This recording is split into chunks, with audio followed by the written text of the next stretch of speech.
Kita akan belajar tentang topologi jaringan. Apa itu topologi jaringan?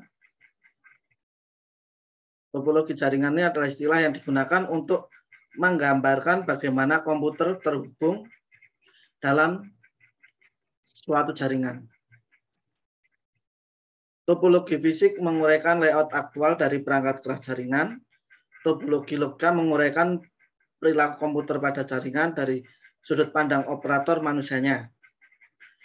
Pada bab kali ini saya akan membahas tentang apa saja topologi fisik yang ada dan bagaimana cara memilih atau menetapkan topologi yang ada yang sesuai untuk kebutuhan kita. Untuk topologi fisik jaringan komputer itu adalah bagaimana cara dan bentuk jaringan komputer fisik dalam menghubungkan antar komputer. Yang pertama adalah topologi bus. Topologi ini termasuk topologi yang umum, yaitu satu kabel utama menghubungkan tiap simpul ke saluran tunggal komputer yang mengaksesnya ujung dengan ujung. Masing-masing simpul dihubungkan ke dua simpul lainnya, kecuali mesin salah satu ujung kabel yang masing-masing hanya terhubung ke satu simpul lain. Sistem operasi jaringan mencatat alamat elektronik untuk masing-masing simpul dan mengolah aliran informasi berdasarkan skema pengamatan. Topologi ini sering dijumpai pada sistem client server, di mana salah satu mesin pada jaringan ditetapkan sebagai file server, yang berarti bahwa mesin tersebut dikhususkan hanya untuk menyebarkan file data dan biasanya tidak digunakan dalam pemrosesan informasi. Untuk bentuk topologi bus itu seperti ini. Jadi di tengah itu ada simbol kabel ya. Nanti tiap-tiap komputer terhubung pada simbol tersebut.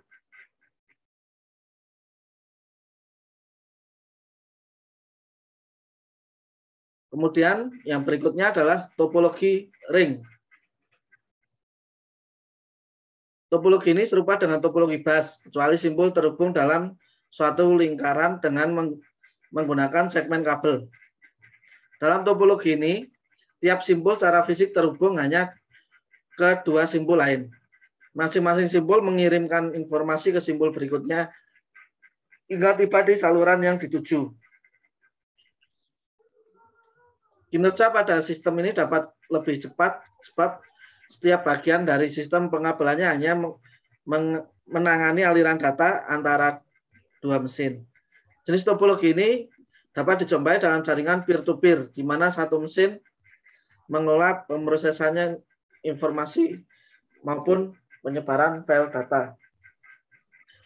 Jadi misal di sini ada satu komputer server ya. Jadi setiap komputer itu terhubung ke dalam dua komputer yang lainnya.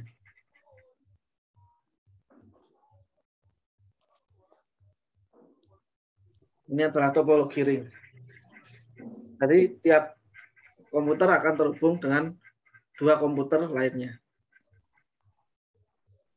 Kemudian topologi star. Tiap simbol terhubung ke file server tunggal terpusat dengan menggunakan segmen kabel sendiri.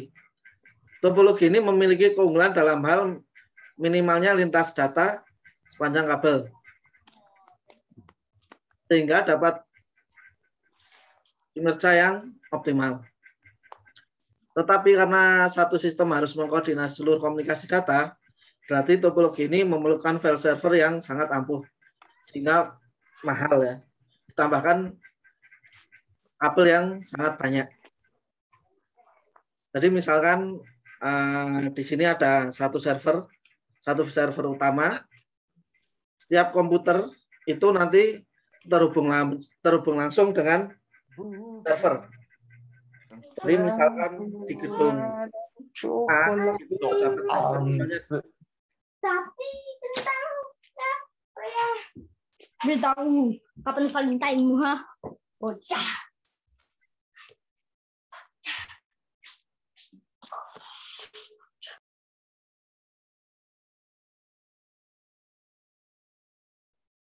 Jadi misalkan ada 5 gedung.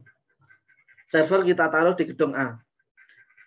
Kemudian di gedung B, C, D, E itu semua terhubung langsung ke gedung A karena servernya ada di situ. Untuk kecepatan datanya, topologi ini sangat baik. Namun dari segi biaya, topologi ini biayanya sangat tinggi. Karena di sini membutuhkan server yang handal ya, yang mempunyai hardware besar karena server ini diakses oleh semua komputer. Kemudian berikutnya adalah topologi tree atau topologi pohon. Topologi tree adalah kombinasi karakteristik antara topologi star dan topologi bus. Topologi ini terdiri atas kumpulan topologi bintang yang dihubungkan dalam satu topologi bus sebagai jalur tulang punggung atau backbone. Komputer dihubungkan ke hub, sedangkan hub lainnya dihubungkan sebagai jalur tulang punggung. Keunggulan dari jaringan pohon ini, seperti ini adalah dapat terbentuknya suatu kelompok yang dibutuhkan pada setiap saat. Jadi kebanyakan jaringan antar gedung itu menggunakan topologi pohon. Misalkan tadi di suatu area itu terdapat 5 gedung ya. Servernya ada di gedung A. Kemudian di gedung B, C, D, dan E itu terdapat banyak komputer. Di setiap gedung itu dihubungkan oleh satu hub ya. Oleh satu hub. Baik itu di gedung B, di gedung C, di gedung D, dan di gedung E misal. Setiap gedung terdiri satu hub dan setiap hub itu nanti akan berhubungan ke hub terdekat. Misalnya gedung D itu lebih dekat dengan gedung C daripada langsung gedung A. Maka gedung D akan dihubungkan dengan gedung C melalui hub. Kemudian hub terdekat yang nanti akan berhubungan ke server. Keunggulan dari topologi ini tentu saja lebih murah ya. Lebih murah dibandingkan dengan topologi yang tadi, yang topologi yang star tadi. Namun konfigurasinya untuk konfigurasi topologinya ini lebih rumit.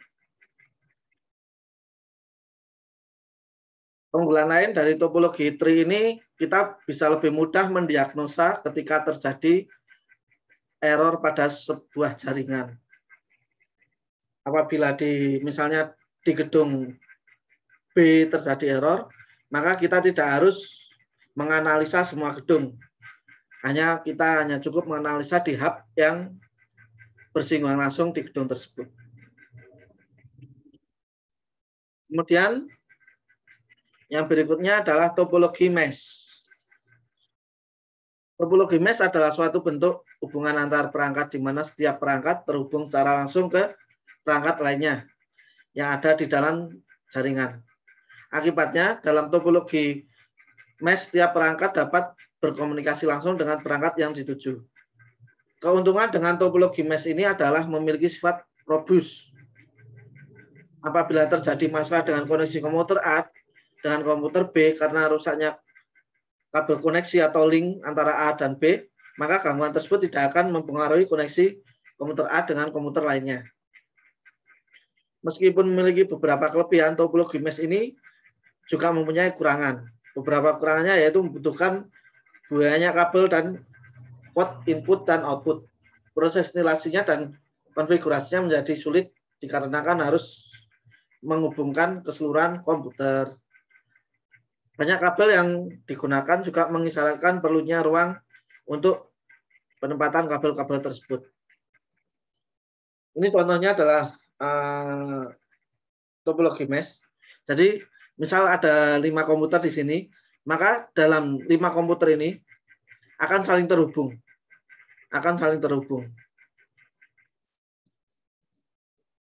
Kelebihannya ketika semua saling terhubung, maka kecil kemungkinan apabila terjadi suatu gangguan terhadap jaringan. Namun tentu saja konfigurasinya sangat rumit. Selain itu juga membutuhkan port banyak. Misalnya di sini dapat kita lihat setiap komputer membutuhkan 4 port I/O ya. 4 port I/O. Sehingga 4 port I/O itu tentu saja memerlukan 4 kali setting. Topologi ini jarang digunakan karena sangat rumit.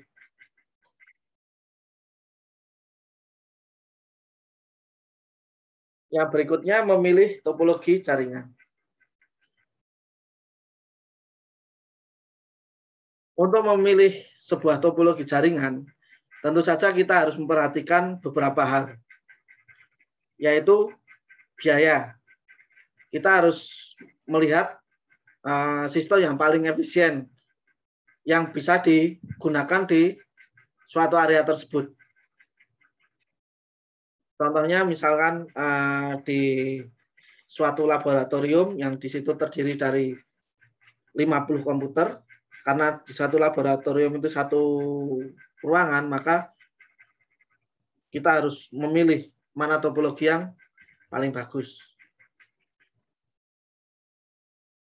Nanti teman-teman akan membuat simulasinya, misal di suatu laboratorium itu terdapat beberapa komputer, teman-teman bisa mencari topologi yang paling bagus. Kemudian dari segi kecepatan, sampai jauh mana kecepatan yang dibutuhkan oleh sistem, kemudian lingkungan, kita harus memperhatikan bagaimana listrik di area tersebut, kemudian bagaimana gedungnya, ruangannya, jangan sampai satu ruangan yang kecil diberikan banyak komputer, kemudian di ruangan tersebut tidak ada AC-nya, ataupun di gedung tersebut listriknya mungkin wattnya nggak cukup untuk instalasi komputer, nah seperti itu. Kemudian yang terakhir adalah konektivitas. Apakah pengguna lain seperti petugas lapangan perlu mengakses jaringan dari berbagai lokasi dengan jarak yang sangat jauh atau biasanya disebut dengan remote? Nah, itu perlu diperhatikan.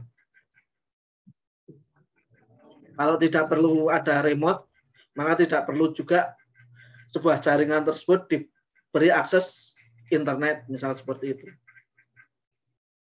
Dalam beberapa keadaan, pilihan Anda berkenaan dengan jenis perangkat keras dan standar tertentu dibatasi oleh pilihan lain yang telah Anda putuskan. Keputusan Anda cenderung berkisar pada masalah dana yang harus dikeluarkan untuk jumlah simpul pada jaringan, jarak yang ada, serta rencana mendatang yang Anda miliki bagi jaringan Anda.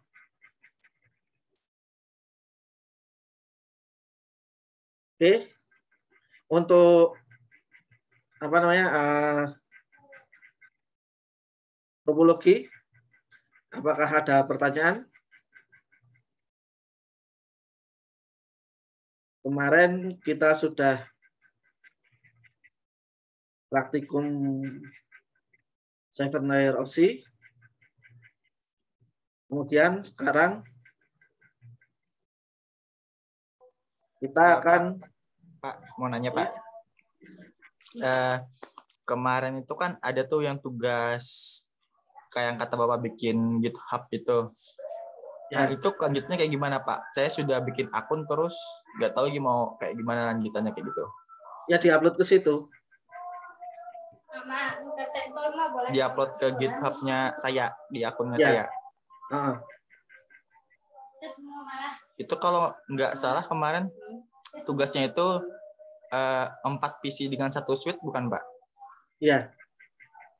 Oh, mungkin nanti saya upload malam ini mungkin. Soalnya kemarin karena nggak tahu diapain gitu juga, baru kenal GitHub juga, jadi kurang ngerti. Terima kasih Pak. Oke. Untuk praktikum kali ini kita akan membuat topologi star ya. Topologi star.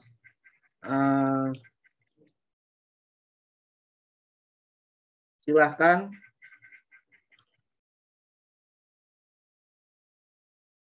teman-teman buka di buku modulnya.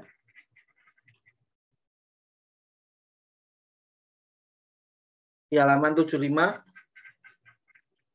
Di situ terdapat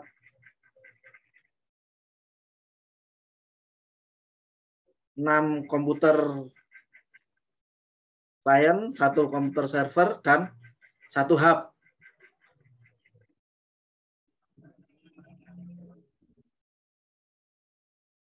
Kemudian hubungkan ke 6 PC end user beserta 1 buah server menuju hub menggunakan kabel straight.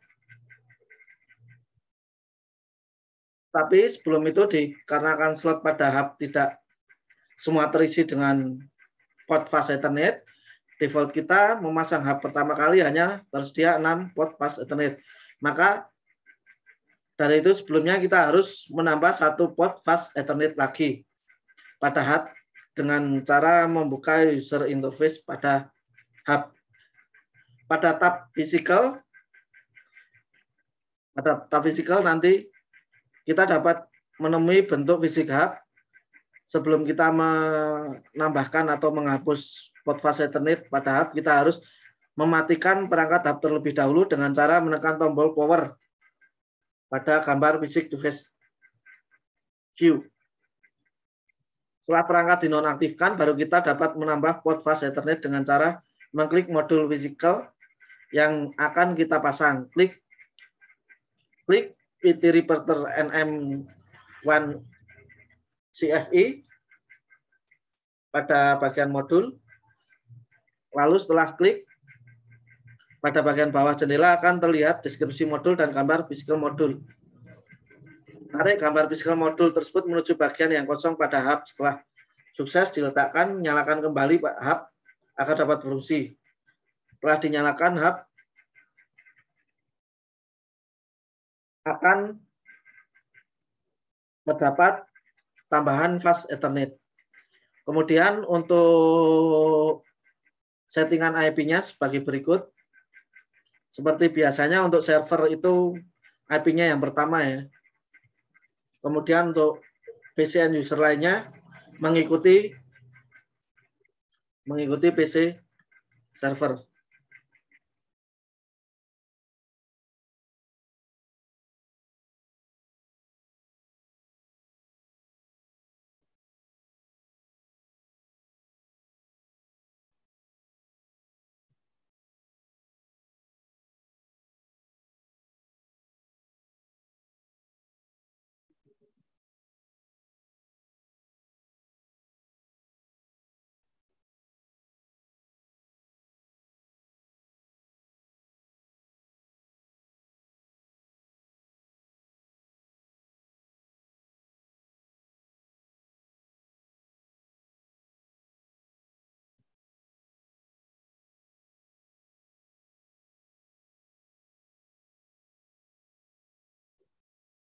Oke. Kita tambahkan 1 server, kemudian 6 komputer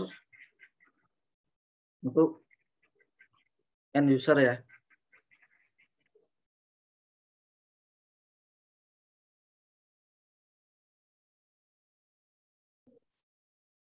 Kemudian Kita tambah satu hub. Karena hubnya ini hanya punya 6.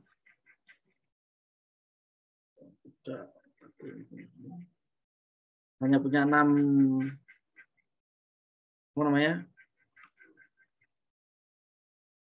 6 port fast Ethernet, maka kita tambahkan satu lagi. Sebelum kita menambahkan, kita matikan dulu ya. Kita matikan dulu hubnya. Sini tombol powernya dimatikan. Kalau tombol powernya dimatikan, lampunya di sini akan mati. Kalau dihidupkan, lampu di bawah tombol power ini akan hidup. Kemudian kita pilih yang modul PT Repeater NM1 CFE.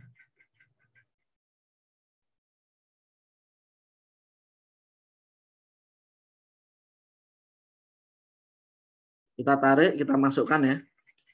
Kita tarik, kita masukkan ke slot yang kosong. Kemudian kita hidupkan lagi. Oke.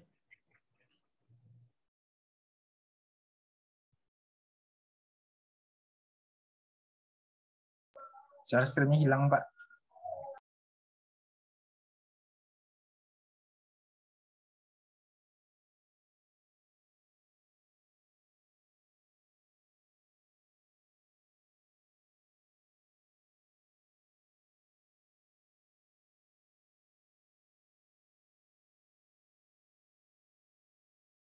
Ini nanti jangan lupa dimatikan dulu ya. Kalau mau nambah, dimatikan dulu.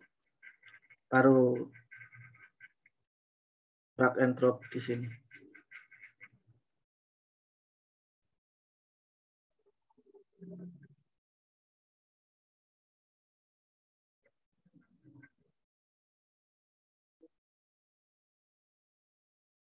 Sudah, baru dihidupkan.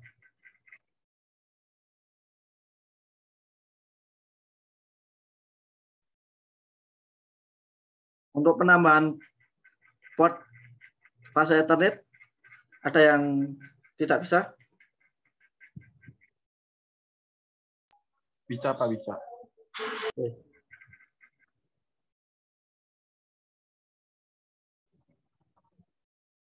Sekarang kita akan menyambungkan semua komputer ke hub dengan kabel strike atau bisa menggunakan otomatik ya. Bisa menggunakan otomatik atau kabel strike langsung. Kenapa menggunakan kabel strike?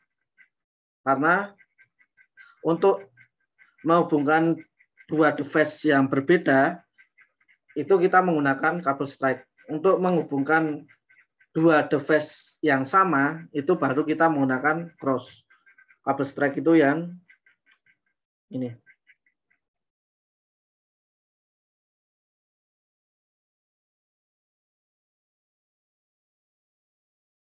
Nah, kita sambungkan satu-satu.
Oke, kalau sudah kita setting IP-nya. 192.168.1.1 subnetmasnya menggunakan default.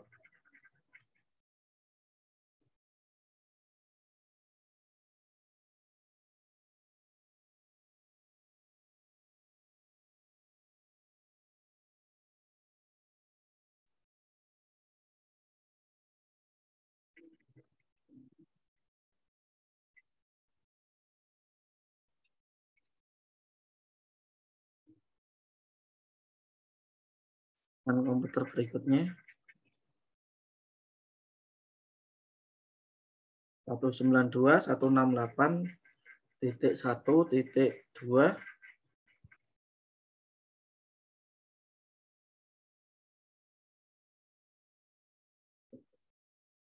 yang berikutnya juga sama, kita menggunakan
kalau sudah jangan lupa di ping ya.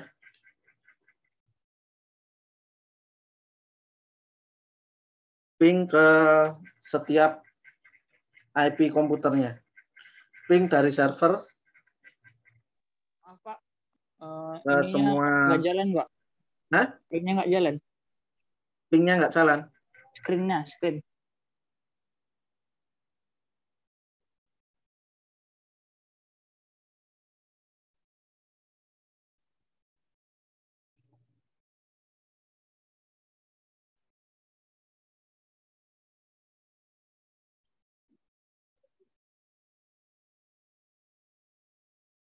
Itu Pak di server dari server ya Pak, di ping Ya, ke dari setiap server. komputer.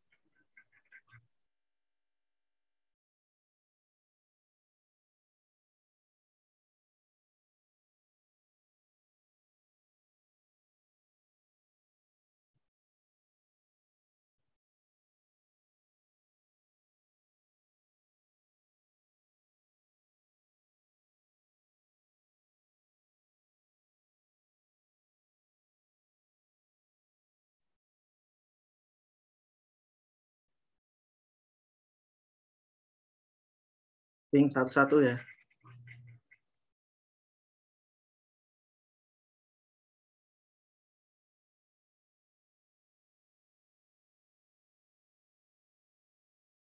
Oke, kalau sudah kita tambah PDU-nya untuk melihat datanya.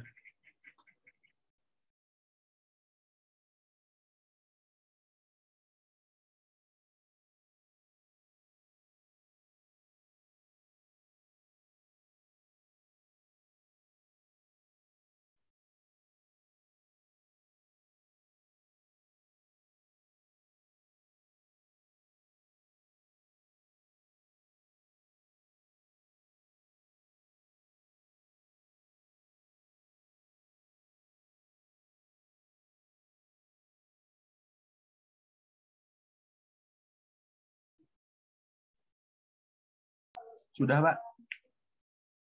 Ya, tambah di setiap ininya tambah PDU-nya.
Pada simulasi tersebut,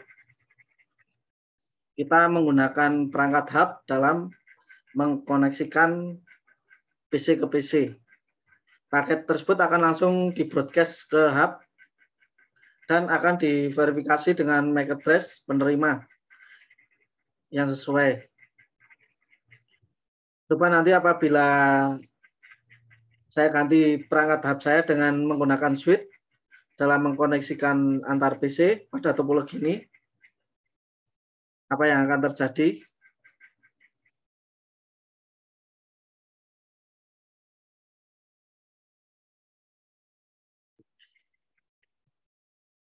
Tadi kan saya menggunakan hub ya.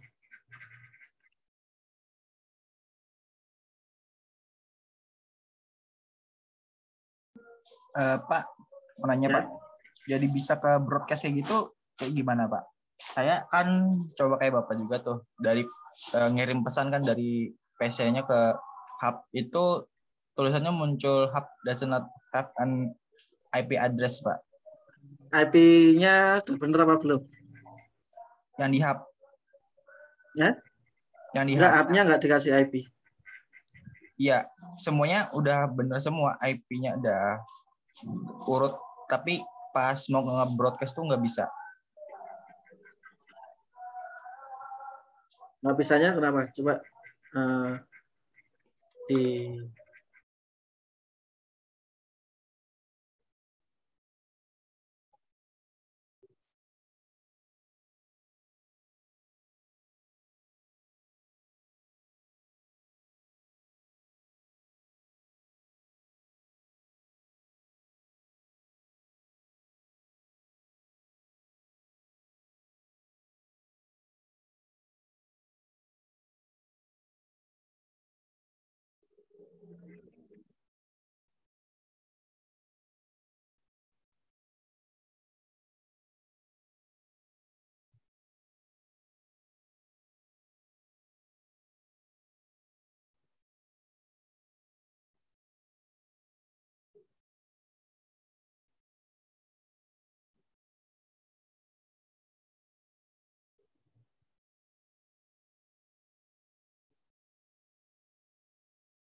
Ketika saya mengganti hub dengan Switch, maka Switch hanya mengirimkan paket ke PC penerima saja tanpa membroadcast paket ke seluruh perangkat. Tentu pemilihan Switch memang lebih baik daripada hub pada topologi ini. Namun dari segi biaya, tentu saja Switch lebih mahal. Jadi tadi bedanya kalau kita pakai hub, itu akan di-broadcast secara bersamaan. Namun kalau kita menggunakan Switch akan di-broadcast satu persatu. Kita menuju satu PC tujuan terlebih dahulu, kemudian antrian berikutnya, kemudian antrian berikutnya, seperti itu. Ketika tadi saya pakai hub, itu di-broadcast secara bersamaan.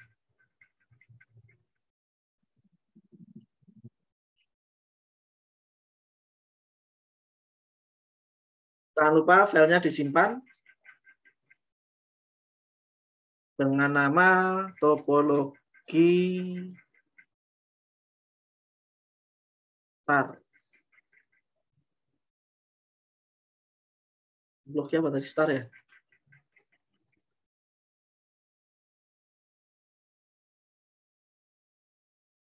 Ya, topologi star. Iya.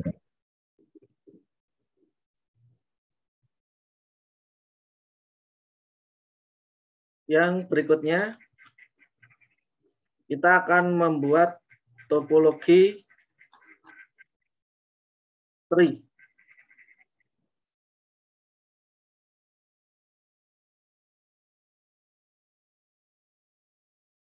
Untuk visualnya ada di halaman 76. Silakan buka file baru.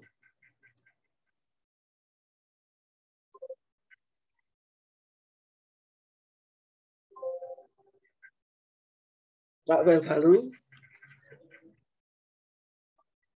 atau